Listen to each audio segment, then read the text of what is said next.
À quel moment faut-il arrêter une relation sentimentale? Bonjour, vous me connaissez, Germain Roncary, psychopraticien de vie sentimentale pour couples et personnes seules.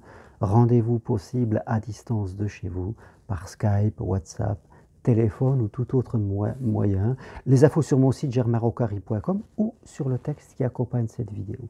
Alors, à quel moment faut-il arrêter une relation? C'est vrai que nous avons tous le rêve de rencontrer une personne, de l'aimer, d'être aimé, de vivre toute la vie ensemble.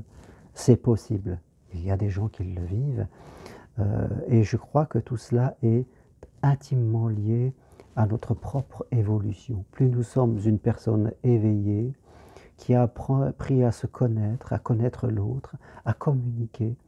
Et quand nous sommes deux ainsi, avec un véritable projet de vie, oui, la vie est possible ensemble, toute l'existence. Maintenant, c'est vrai aussi que nous sommes en 2021 et que dans une vie, nous pouvons vivre plusieurs histoires d'amour. Notre cœur n'a pas de limite pour aimer et que même si, eh bien, nous vivons une séparation, nous sommes tout à fait capables de recommencer. Personnellement, j'ai 58 ans et je suis à ma troisième relation sentimentale. J'ai eu un divorce vers 30 ans, puis un deuil vers 45 ans, et depuis maintenant un peu plus de 13 ans, je vis une troisième vie sentimentale très heureuse en tout cas.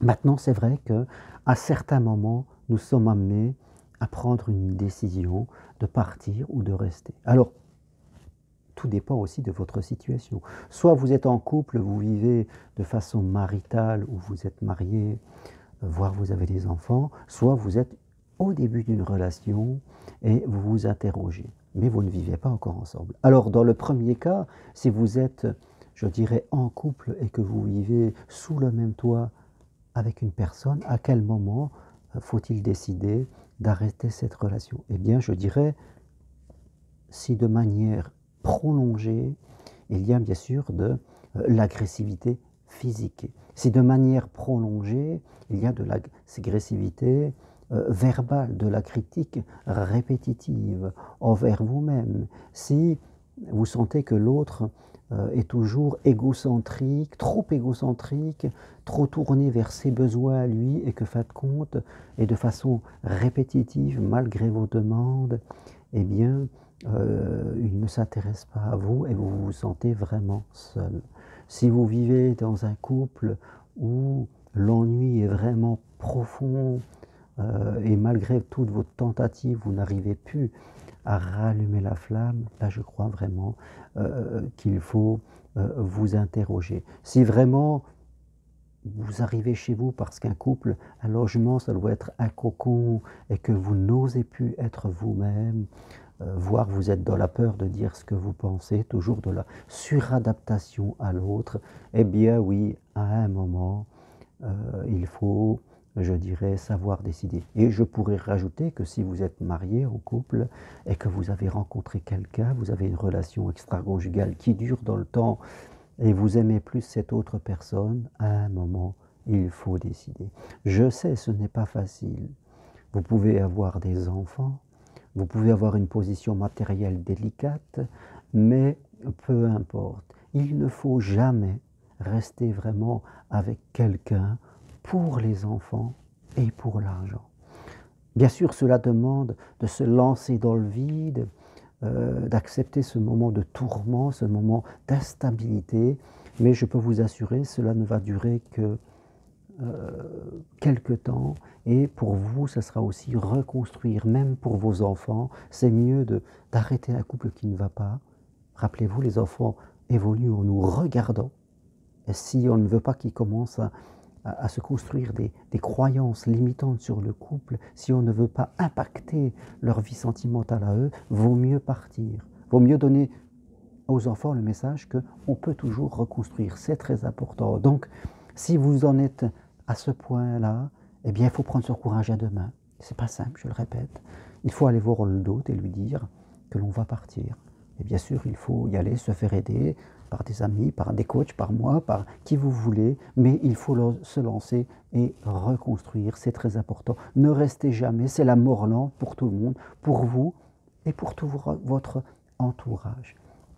Deuxième situation, si vous êtes au début d'une relation, vous êtes une personne seule, vous désirez rencontrer quelqu'un, vous l'avez rencontré, ça fait peut-être quelques semaines, quelques mois que vous êtes ensemble, et vous ne savez pas quoi faire. Je crois que ce qui est important, c'est de ne pas se mettre dans une situation où vous êtes toujours en attente de l'autre. Attention, on peut rencontrer quelqu'un qui n'est pas libre et qui nous dit « je vais venir, attends-moi ». Alors on peut attendre un petit peu, mais si ça commence à faire 1 an, 2 ans, 3 ans, là il faudra faire le point de cette histoire. Si vous rencontrez là aussi quelqu'un qui est constamment centré sur lui et vous êtes constamment en train de vous suradapter, c'est-à-dire c'est toujours vous qui organisez, toujours vous qui vous déplacez, là aussi il va falloir se poser des questions. Si vous avez rencontré quelqu'un et que vous ne vous sentez pas respecté, là aussi peut-être ce sera le moment d'arrêter cette relation pour pouvoir être libre de vivre autre chose. Voilà, ne restez pas dans une relation qui ne convient pas par peur d'être seul, parce que là vous allez être vraiment dans une solitude de plus en plus, et même avec quelqu'un, vous êtes dans la souffrance, alors que quitter quelqu'un, c'est aussi redevenir libre, dire à l'univers ce qu'on ne veut pas, et lui laisser l'opportunité de rencontrer quelqu'un, voilà, et de recommencer une belle histoire. Parce que quand on est avec quelqu'un et que ça ne va pas, ça nous permet aussi de mûrir et de mieux savoir ce qu'on ne veut pas. Ça nous met sur le chemin de la clarté. Donc, là aussi, si vous êtes seul, si vous êtes avec quelqu'un et qu'au bout de quelques mois, même, voilà, même si vous aviez fondé de nombreux espoirs sur cette relation, eh bien, tant pis, vous arrêtez. Je crois qu'il faut avoir cette capacité à rebondir dans la vie sentimentale. Voilà, même si on passe 1 ou 2 échecs, eh bien, on rebondit, on recommence et à un moment, ça va le faire. Donc, voilà, que vous soyez en couple ou que vous soyez au début d'une relation, ne restez jamais par peur d'être seul, ne restez jamais par peur des conséquences et peur de l'avis des autres. Voilà, c'est votre vie, c'est important. Sachez prendre la décision de quitter. Je sais, ce n'est pas simple, c'est souffrant, on se lance dans l'inconnu, on ne sait pas où on va, mais vaut mieux le faire et vous verrez que l'univers nous enverra toujours d'innombrables opportunités. Merci, à bientôt. Et si vous voulez aller plus loin et qu'on fasse le point de votre situation parce que vous vous demandez ce que vous allez faire, eh bien je suis là, prenons rendez-vous. Je vous apporterai mes lumières, comme on dit, et peut-être que ça permettra de mieux vous positionner. À bientôt, merci, au revoir.